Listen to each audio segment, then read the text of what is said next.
The squeal of tires against wet asphalt pierced the morning air as Eliza Sinclair dove out of the way, landing hard on the rain-soaked sidewalk. Her portfolio exploded on impact, sending sketches and designs fluttering across the street like nervous butterflies. The sleek black Aston Martin screeched to a halt mere inches from where she had been standing. "Are you blind?"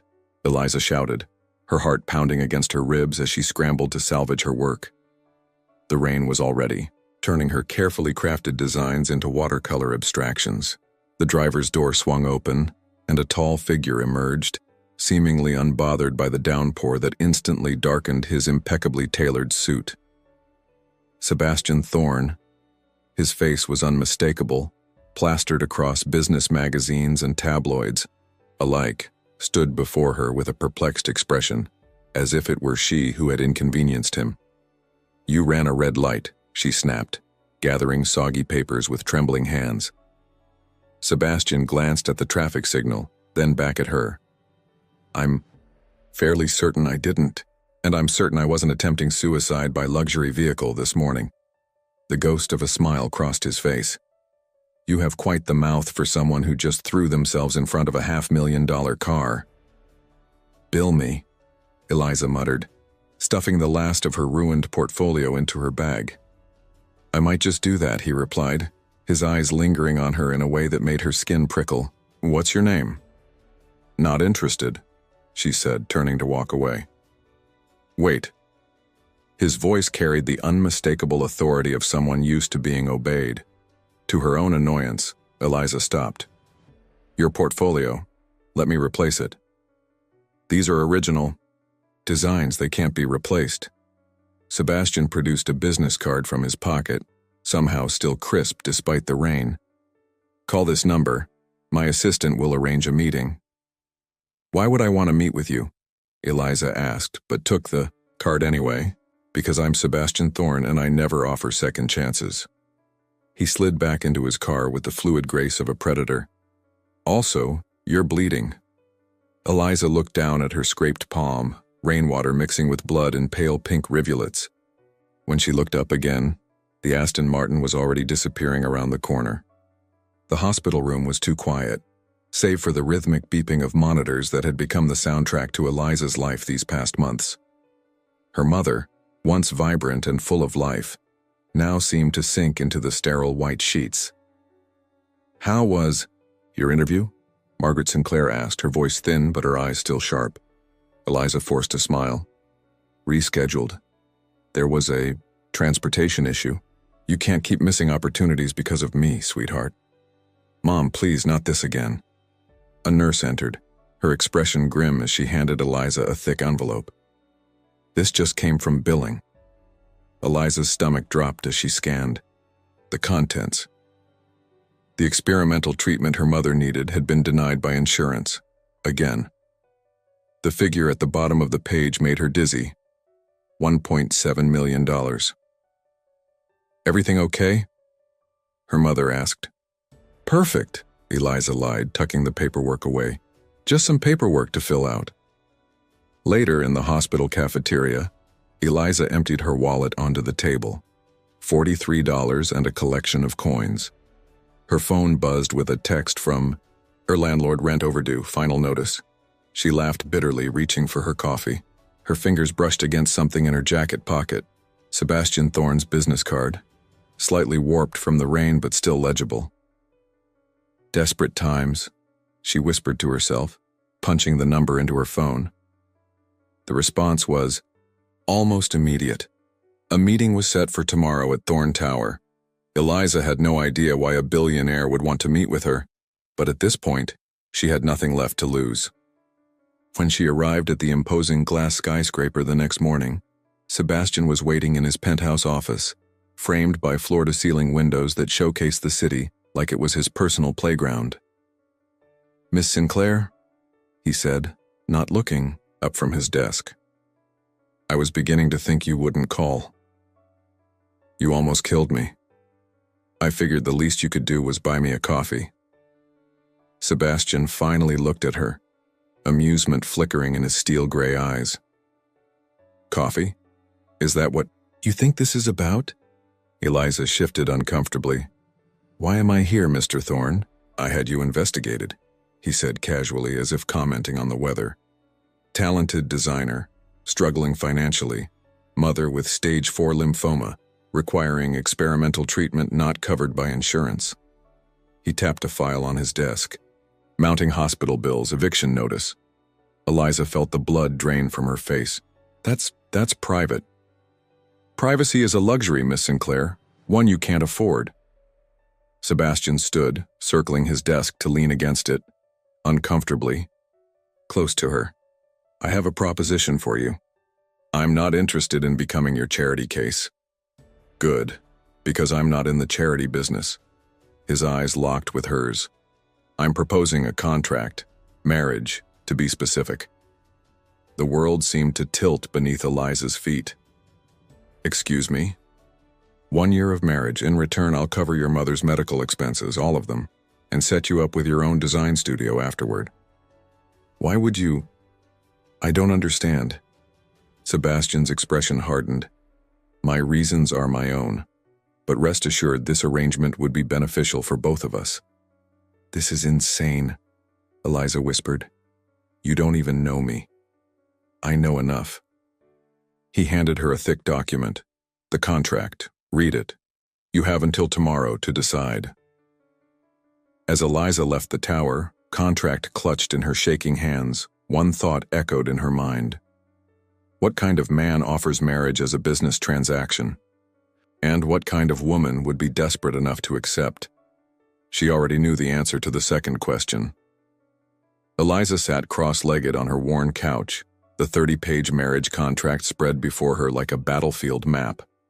Dawn was breaking outside her tiny apartment window, casting a pale golden light across the pages she'd been studying all night.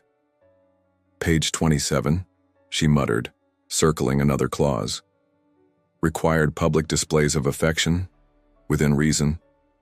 She snorted. "Define within reason, Mr. Thorne." Her phone buzzed with a hospital notification. Her mother's morning vitals were stable. That small relief did little to quiet the war in her mind. She glanced at her laptop screen, where she'd pulled up everything she could find on Sebastian Thorne, 34 years old, self-made billionaire by 28, no serious relationships on record, rumored to be ruthlessly efficient in both business and pleasure. "This is certifiable," she told her empty apartment. Her ancient tabby, cat Oscar meowed in what seemed like agreement. Yet as her eyes fell on the stack of hospital bills on her kitchen counter, Eliza felt the weight of reality crushing her romantic notions. Pride was a luxury she couldn't afford, not with her mother's life hanging in the balance. The buzzer rang, startling her. Through the intercom, a crisp voice announced, "Car for Miss Sinclair." Outside, a gleaming black Bentley waited. The driver opened the door without speaking, revealing Sebastian lounging in the back seat, engrossed in his phone. "Most people wait for an answer before sending a car," Eliza said, sliding in beside him. Sebastian didn't look up. "Most people aren't negotiating marriage with me. I haven't agreed to anything. Yet you're here." He finally met her gaze, a challenge in his eyes. "The contract questions?" Eliza pulled out her annotated copy. Several, actually, starting with why. "I told you—" "No, you didn't," she interrupted. "You said your reasons were your own. That's not good enough if you expect me to legally bind myself to you for a year." Something flickered across Sebastian's face. Respect, perhaps, though. It vanished so quickly Eliza couldn't be sure. "My grandfather's will," he said after a long pause. "To receive my full inheritance, I must be married by my 35th birthday. That's in 3 months." Eliza stared at him. "That's archaic. Old money, old values. My grandfather was convinced I'd die alone, married only to my work." A sardonic smile curved his lips. He wasn't entirely wrong. "So I'm just a checkbox on your inheritance to-do list?" "A mutually beneficial arrangement," Sebastian corrected. "You need money for your mother's treatment. I need a wife who won't expect romance or attachment. Perfect alignment of interests." Eliza bristled at his clinical assessment. even as she recognized the truth in it. The public affection clause? For appearances. My family and business associates must believe this is genuine. And the mandatory residence at your penthouse? Again, appearances. He studied her with unnerving intensity. You've read the contract thoroughly. I'm impressed. Most people would have signed immediately given the sums involved. I'm not most people. Clearly. Something that might have been a genuine smile tugged at his mouth. Any other concerns? Eliza took a deep breath. The fidelity clause. Sebastian raised an eyebrow. Problem? Not for me, but for you. A year is a long time for someone with your, reputation. He laughed then, a real laugh that transformed his face, making him look younger, almost approachable. My reputation is greatly exaggerated, Miss Sinclair. Eliza, she corrected automatically. If we're getting married, you should probably use my first name. Eliza, he repeated as if testing how it felt on his tongue. Then you should call me Sebastian. The car slowed to a stop, and Eliza realized they had arrived at the hospital. Sebastian had known where she was headed without asking. How did you... I make it my business to know things, he said suddenly. All business again. Your mother's new treatment begins today. I've already arranged everything with the hospital. The experimental protocol from Sweden. Eliza's throat tightened. I haven't signed anything yet. Consider it a gesture of good faith. He handed her a slim fountain pen. But I will need your decision by the end of the day. As Eliza stepped out of the car, Sebastian added, Your mother will be told we met at a charity gala 6 months ago. A whirlwind romance, it's all in the contract. More lies, Eliza murmured.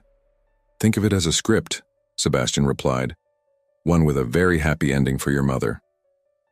Margaret Sinclair looked better than she had in months.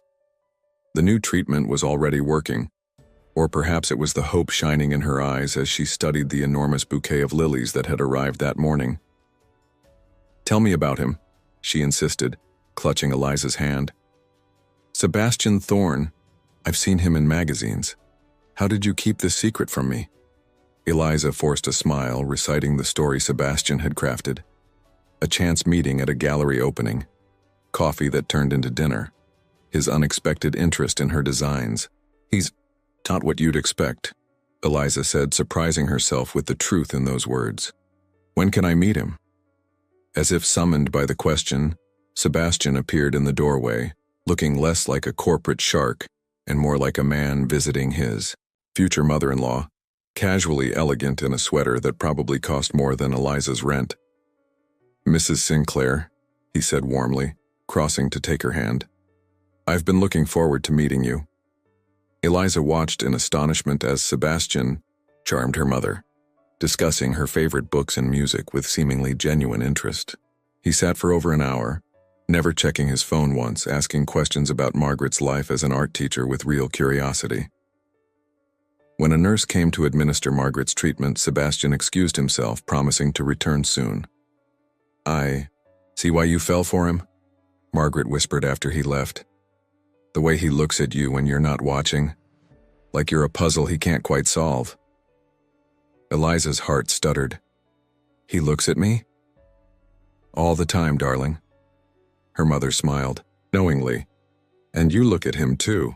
Outside the hospital room, Sebastian waited, his mask of warmth replaced by his usual impenetrable expression. You were convincing, Eliza admitted. I'm good at what I do. He checked his watch. Your decision? The image of her mother's hopeful face flashed in Eliza's mind, the improved color in her cheeks, the Swedish treatment that might save her life. One condition, Eliza said. My mother never knows this isn't real, even after the year is up. We'll say it didn't work out, but she never learns it was a transaction. Sebastian studied her face. Agreed. Eliza took the contract from her bag and, with a deep breath, signed her name on the final page. Congratulations, Miss Sinclair, Sebastian said, taking the contract. We're getting married on Saturday. This Saturday? Eliza gasped. That's in 3 days. Time is money, he replied with a shrug. And speaking of money, your mother's medical bills have been cleared. My assistant will contact you about moving arrangements. As Sebastian walked away, Eliza called after him. Is that it? We're engaged and you're just leaving? He turned, something unreadable flickering in his eyes. What were you expecting? A kiss to seal the deal? The challenge in his voice made Eliza's cheeks burn. Of course not. Good. Because this isn't a love story, Eliza. His voice was cold, but something in his expression didn't quite match his words. It's a business arrangement. The sooner you remember that, the better for both of us. As Sebastian disappeared down the corridor, Eliza pressed her hand against her racing heart. What had she gotten herself into? And why, despite his warnings, did something deep inside her whisper that this might become a very different story than either of them had planned? The wedding was nothing like Eliza had imagined as a little girl. No white dress passed down through generations, no childhood friends as bridesmaids, no father to walk her down the aisle. Instead, she wore a designer gown Sebastian's stylist had selected, an elegant sheath of ivory silk that probably cost more than her college education. The ceremony took place in Sebastian's penthouse, with only her mother, a handful of Sebastian's business associates, and a justice of the peace in attendance. Yet somehow, when Sebastian slipped the platinum band onto her finger and murmured, "With this ring I thee wed," Eliza felt an unexpected flutter in her chest that had nothing to do with their arrangement. The reception that followed was small, but extravagant.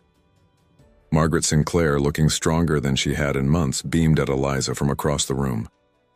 "You look happy," came Sebastian's voice from behind her, startling Eliza from her thoughts. "My mother's getting better," Eliza replied, turning to face her new husband. "Thanks to you?" Something unreadable flickered across Sebastian's face.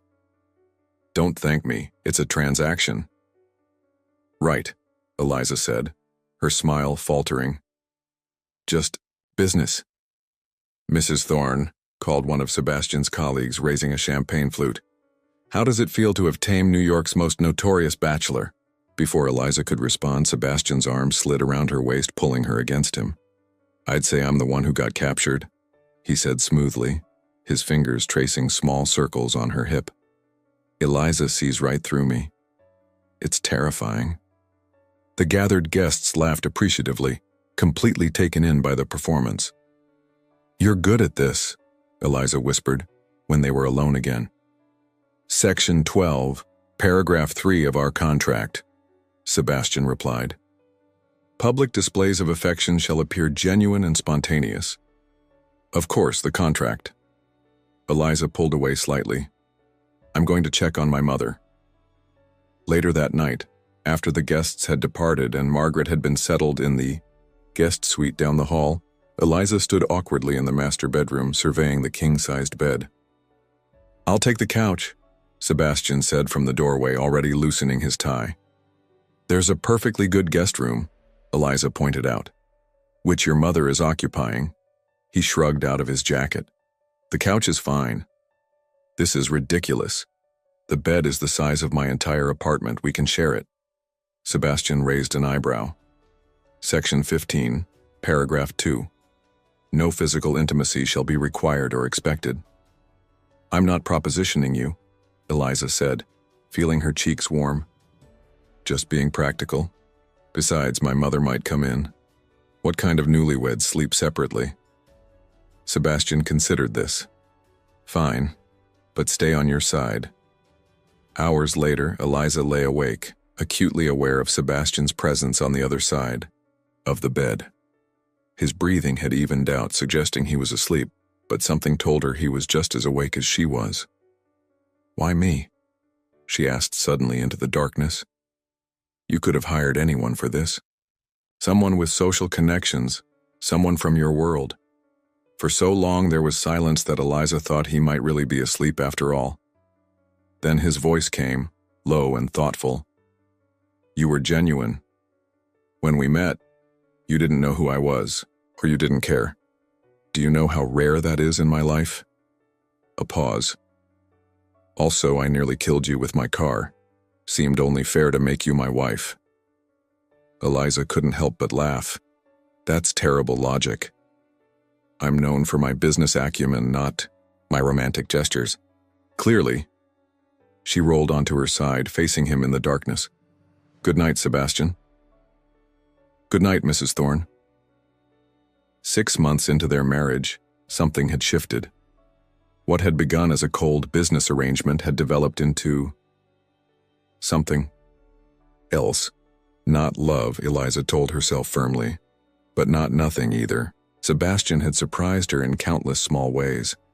The way he remembered how she took her coffee, how he'd converted one of the penthouse's spare rooms into a design studio for her, filled with equipment she'd only dreamed of owning.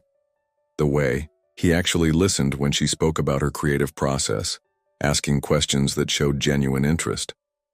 Most surprising was how he'd taken to visiting her mother with her, bringing books Margaret mentioned wanting to read, engaging her in fierce debates about art and literature. When Margaret had a setback in her treatment, it was Sebastian who held Eliza through the night as she cried, his usual armor of sarcasm nowhere to be found. You know, Margaret said one afternoon as they sat in her new apartment, another of Sebastian's business decisions, moving her from her cramped walk-up to a doorman building with an elevator. I wasn't sure about him at first. Too polished, too perfect. Sebastian's far from perfect, Eliza replied automatically. That's my point, darling. He isn't perfect, but he's perfect for you. Margaret smiled knowingly. The way you two orbit each other, always aware of where the other is in the room.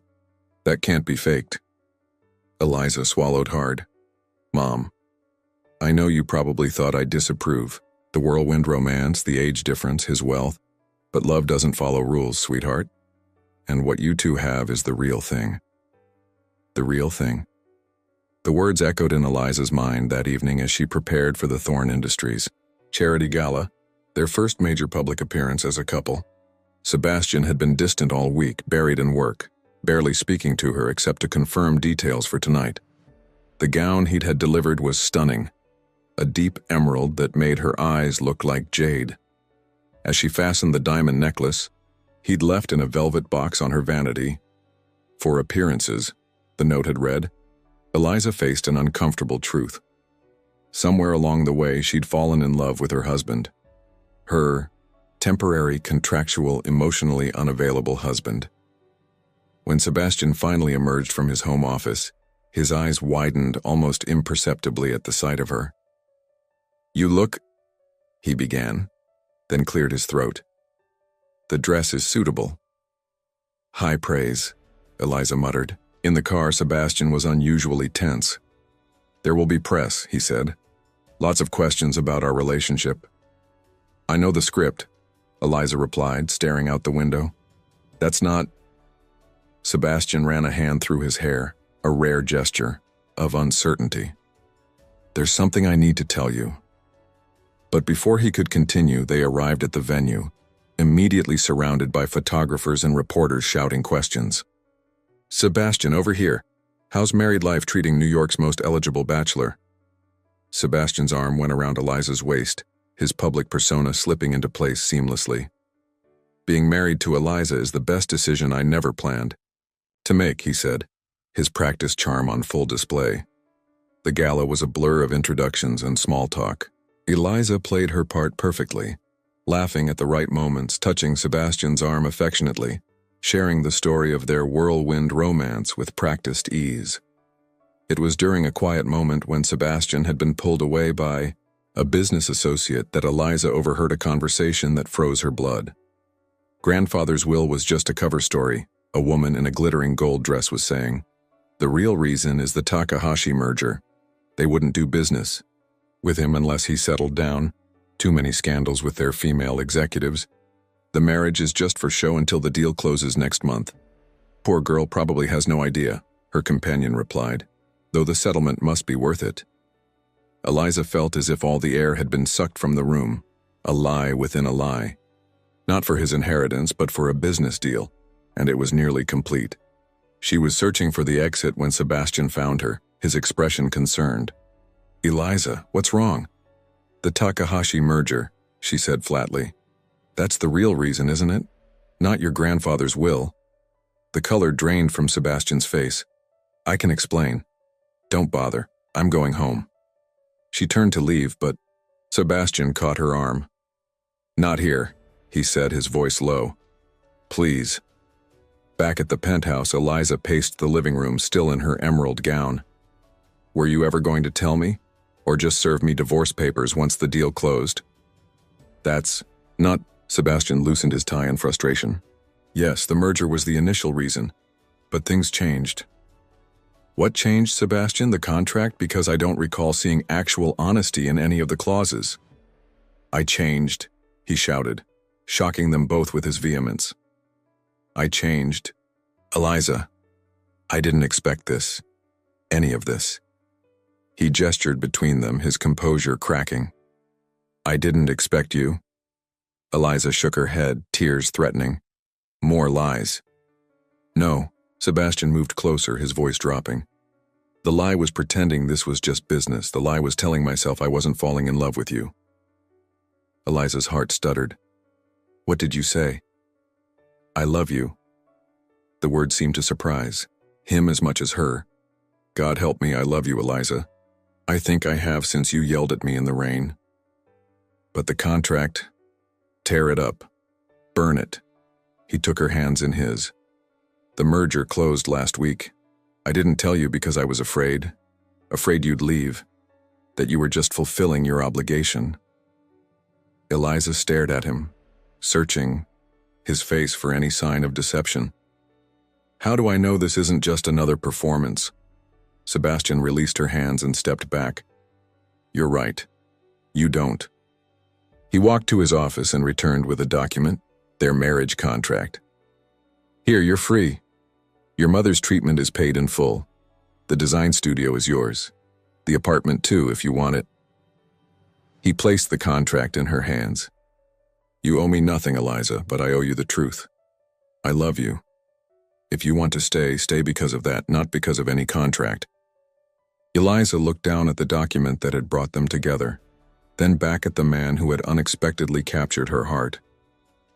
With deliberate slowness, she tore the contract in half, then in quarters, letting the pieces fall to the floor between them. "Section 37, paragraph 1, she said softly. Sebastian looked confused. "There is no Section 37. "Exactly." Eliza stepped over the torn contract and into his arms. "We're writing our own terms now." His arms encircled her, tentative at first, then pulling her tightly against him.